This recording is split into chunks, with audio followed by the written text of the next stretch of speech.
The 19th century dream of total mathematical determinism has collapsed. There are absolute, provable boundaries to what a finite system can ever know, compute, or solve. This is an exploration into the profound limits of formal computation.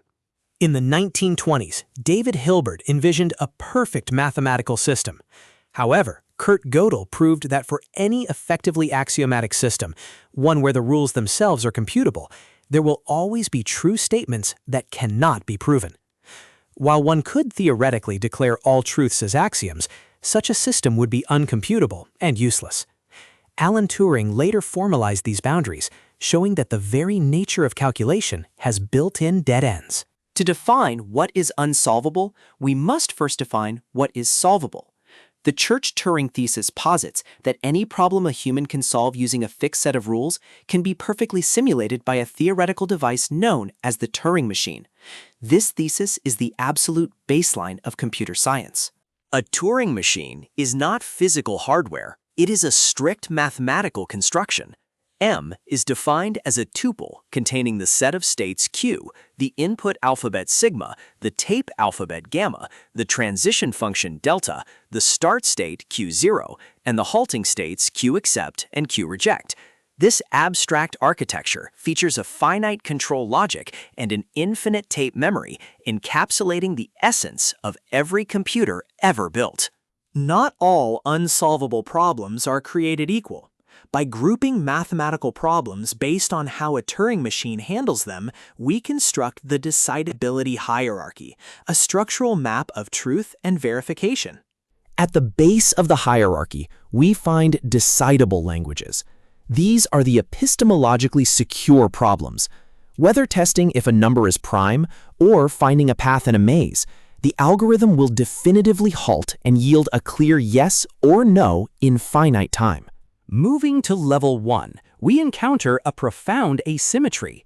Recursively enumerable problems can only be positively verified. If the answer is yes, the machine eventually halts. But if the answer is no, it may run forever.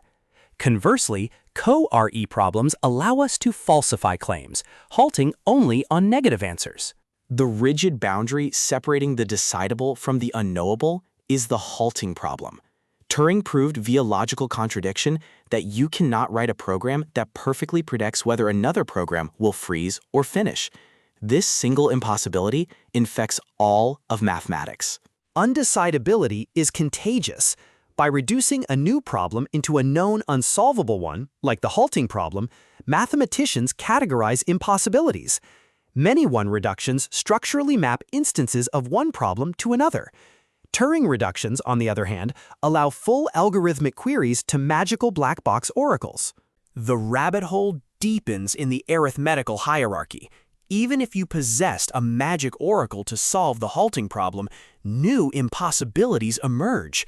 Sigma 2-0 problems, like determining if a machine accepts a finite number of strings, require evaluating nested infinities. There is no ultimate solver. This hierarchy is not limited to abstract tape machines. Unsolvability pervades reality.